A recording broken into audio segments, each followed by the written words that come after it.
അങ്ങനെ നമ്മുടെ സുധീഷും നിധിയും കൂടി ഡൈവേഴ്സ് പെറ്റീഷനൊക്കെ ഒപ്പിട്ട് കൊടുത്ത് വീട്ടിലേക്ക് തിരിച്ച് വരുന്നുണ്ട്. ആ സമയത്ത് നമ്മുടെ സുഭാഷ് ഏട്ടൻ പറയുന്നുണ്ട്, ഇന്ന് ഇവിടെ വന്ന് നീതുവിൻ്റെ ഏട്ടൻ പ്രശ്നം ഉണ്ടാക്കി, ഇതൊന്നും ഹരീഷിനോട് പറയണ്ട, വെറുതെ എന്തിനാ അവനെ വിഷമിപ്പിക്കണം, അവനൊന്നും അറിയണ്ട എന്ന് പറയണ്ട. ആ സമയത്ത് എല്ലാവരും മിണ്ടാതിരിക്കേണ്ട, ഒന്നും പറയുന്നില്ല. ഹരീഷ് കയറി വരുന്നുണ്ട്, ആരും ഒന്നും മിണ്ടുന്നില്ല. പക്ഷെ നമ്മുടെ ഭാസ്കരൻ കയറി പറയുന്നുണ്ട്, എടാ നിനക്ക് ഒരു കുട്ടിയെ ഇഷ്ടമാണെങ്കിൽ അവൾ ചങ്കൂറ്റത്തോട് കൂടിയിട്ട് ഇങ്ങോട്ട് കൊണ്ടുവരണം, അല്ലാതെ വെറുതെ നീ പ്രശ്നം ഉണ്ടാക്കുകയല്ലേ ചെയ്ത്. അവളുടെ ഏട്ടെന്ന് വന്നിട്ട് എന്തൊക്കെ ഇവിടെ വിളിച്ച് പറഞ്ഞാൽ അറിയോ, നമ്മുടെ വീടിനെക്കുറിച്ച് എന്തൊക്കെ മോശമായിട്ടാണ് പറഞ്ഞ്, എനിക്ക് ഇത്രയും പ്രായമുള്ള ഒരാളാ നോക്കാതെ എന്നെ എന്തൊക്കെ വേണ്ടാത്ത പറഞ്ഞറിയോ, നമ്മുടെ വീട് ഇത്രയും മോശമാണോ, അവളുടെ വീട് എന്താ ബംഗ്ലാവാണോ എന്നൊക്കെ ചോദിച്ചിട്ട് നമ്മുടെ ഹരീഷിനോട് ഒരുപാട് ചൂടാവുണ്ട്. ആ സമയത്ത് നമ്മുടെ ഹരീഷ് ചോദിക്കേണ്ടത് എന്തായിട്ടുണ്ടായ സുഭാഷേട്ടനോട് ചോദിക്കേണ്ടത്.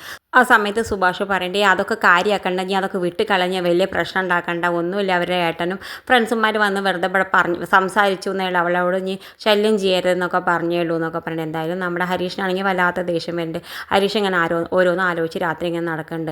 എന്നാലും പിറ്റേ ദിവസം രാവിലെ ആകുമ്പോൾ നമ്മുടെ നിധി ഇങ്ങനെ ഇരുന്നിട്ട് സംസാരിക്കണം, ചായ കുടിക്കുന്ന സമയത്ത് നമ്മുടെ സുധീഷിനെയും ഹരീഷിനെയും കാണാനില്ല. അപ്പോൾ സുഭാഷേട്ടൻ ചോദിക്കേണ്ടത്, എവിടെ പോയി ഇവർ രണ്ടാളെയും കാണാനില്ലല്ലോ, ഒന്ന് അടിച്ച് നോക്കാം ഫോണിലേക്ക് പറഞ്ഞ നികേഷിനോട്. നികേഷ് ഫോണൊക്കെ അടിക്കേണ്ട, ഫോണൊക്കെ വീട്ടിലാണ്. അപ്പോൾ അവരെ രണ്ടാളെയും കാണാനില്ല. അവർ രണ്ടാളും നേരെ ചെന്നത് നമ്മുടെ നീതുവിൻ്റെ വീട്ടിലേക്കാണ്. എന്നിട്ട് വീട്ടിനുള്ളിൽ കയറിയിട്ട് നമ്മുടെ നീതുവിൻ്റെ അച്ഛനോട് ഒരുപാട് പ്രശ്നം ഉണ്ടാക്കുന്നുണ്ട്. ഈ വീടിനാണോ നിങ്ങൾ വലിയ ബംഗ്ലാവാന്നൊക്കെ പറഞ്ഞ്, ഞങ്ങളുടെ വീട് ഒന്നില്ലെങ്കിൽ ഞങ്ങളുടെ സ്വന്തം വീടാണ്, നിങ്ങൾ ഈ വാടക വീട്ടിലിരുന്നിട്ടാണ് ഈ കണ്ട അഹങ്കാരം കാണിച്ച്, എന്തെല്ലാം ഞങ്ങളെ വീട്ടിൽ വന്ന് പറഞ്ഞു, ഞങ്ങളുടെ വീട്ടിലേക്ക് ഒന്നില്ലെങ്കിൽ ഞങ്ങൾക്ക് എത്ര സ്ഥലമുണ്ട് അങ്ങനെ എന്നൊക്കെ, നിങ്ങൾ ഈ ഇത്ര അങ്ങോട്ടും ഇങ്ങോട്ടും തിരിയാനുള്ള സ്ഥലമല്ല, നിങ്ങൾ ഇതിനാണോ നിങ്ങൾ ഇത്രയും വലിയ വീടാന്നൊക്കെ പറഞ്ഞെന്നൊക്കെ പറഞ്ഞിട്ട് ഒരുപാട് പറയുന്നുണ്ട്. ആ സമയത്ത് നമ്മുടെ ഹരീഷ് പറയുന്നത്, നിങ്ങളുടെ അനിയത്തി വന്ന് എന്നോട് പറയട്ടെ, അവൾക്ക് എന്നെ ഇഷ്ടമല്ല, ആ മിനിറ്റ് ഞാൻ സംസാരം നിർത്താം, അവൾക്ക് എന്നെ എത്രത്തോളം ഇഷ്ടമുണ്ടെന്ന് പറയുന്നു, അത്രത്തോളം കാലം ഞങ്ങൾ സംസാരിക്കും എന്നൊക്കെ പറഞ്ഞിട്ട് ഇറങ്ങിപ്പോണ്ട്. ആ സമയത്ത് വീണ്ടും വീണ്ടും പ്രശ്നം ഉണ്ടാവുന്ന ആ സമയത്ത് നമ്മുടെ നീതു പറയുന്നത് ഹരീഷിനോട് ഇറങ്ങി പോകാൻ പറയുന്നുണ്ട്. എന്തായാലും രണ്ടാളും വീട്ടിലേക്ക് തിരിച്ച് വരുന്നുണ്ട്. വീട്ടിലേക്ക് തിരിച്ച് വന്നിട്ട് നമ്മൾ സുഭാഷ് ഏട്ടനോട് ഒന്നും പറയുന്നില്ല. അവരങ്ങോട്ട് പോയ കൂട്ടയും ഉണ്ടല്ല, അവർ സാധാ പോലെ ഇങ്ങനെ വർത്തമാനം പറയുന്ന സമയത്താണ് നമ്മുടെ നീതുവിൻ്റെ അമ്മയും അച്ഛനും കയറി വരുന്നത്.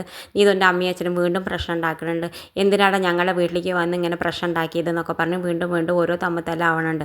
അപ്പോഴേക്കും നമ്മുടെ നിധി എന്താ ചെയ്യുന്നത്, വേഗം സുധീഷിനെ ഉള്ളിലേക്ക് കൊണ്ടുപോയി താലി എടുത്ത് തരാൻ പറയുന്നുണ്ട്. എന്തായാലും സുധീഷ് ചോദിക്കേണ്ടത്, എന്തിനാപ്പോൾ താലി ഇതിനെന്ന് വിൽക്കാനാണോ എന്നൊക്കെ ചോദിക്കേണ്ടത്, നിങ്ങൾ ഇപ്പോൾ എടുത്ത് തരുന്നുണ്ടോ ചോദിക്കേണ്ടത്. എന്തായാലും നമ്മുടെ സുധീഷ് എടുത്ത് കൊടുക്കുന്നുണ്ട്. അത് വേഗം അവളെ കഴുത്തിലിട്ടിട്ട് പോയി സംസാരിക്കേണ്ടത്, ഞാൻ ഈ വീട്ടിലെ മരുമകളാണ്, എനിക്ക് ഇത്രയും ദിവസമായിട്ട് ഈ വീട്ടിൽ വന്നിട്ട് ഒരു പ്രശ്നമില്ല, നിങ്ങൾ ഈ വീട്ടിലെ പറ്റി എന്തൊക്കെ പറഞ്ഞു, ഈ വീട്ടിലൊരു പെണ്ണ് വാഴില്ല എന്നൊക്കെ പറഞ്ഞില്ലേ, അങ്ങനെ നീ ഈ വീടിനെ പറ്റി മോശമായിട്ട് എന്തെങ്കിലും പറഞ്ഞാൽ എൻ്റെ സ്വഭാവം മാറി, ഇപ്പോൾ നിങ്ങൾ ഇറങ്ങിപ്പോയി, നിങ്ങളുടെ മകളെ ഇവിടേക്ക് കെട്ടിച്ച് തരാൻ ഇഷ്ടമില്ലെങ്കിൽ അത് പറഞ്ഞാൽ മതി, അല്ലാതെ ഈ വീടിനെയും വീട്ടുകാരെയും കുറിച്ച് ഞാൻ എന്തെങ്കിലും പറഞ്ഞിട്ടുണ്ടെങ്കിൽ എൻ്റെ സ്വഭാവം മാറുമെന്ന് പറഞ്ഞിട്ടുണ്ടെങ്കിൽ, എല്ലാവരെക്കാട്ടിലും ഞാൻ സന്തോഷമായിട്ട് അവിടെ കഴിയണം, ഏത് വീട്ടിൽ കിട്ടുന്ന സന്തോഷത്തിനെക്കാട്ടിലും എനിക്ക് ഈ വീട്ടിൽ കിട്ടേണ്ടതെന്നൊക്കെ പറയുന്നത് കാണിച്ചു കൊണ്ടാണ് ഇന്നത്തെ പ്രൊമോ അവസാനിക്കേണ്ടത്. ഇതുപോലെ പ്രൊമോ വിശേഷങ്ങൾ നിങ്ങളുടെ മുന്നിൽ എളുപ്പത്തിലെത്താൻ ഈ ചാനൽ ഒന്ന് സബ്സ്ക്രൈബ് ചെയ്യാൻ മറക്കരുതേ.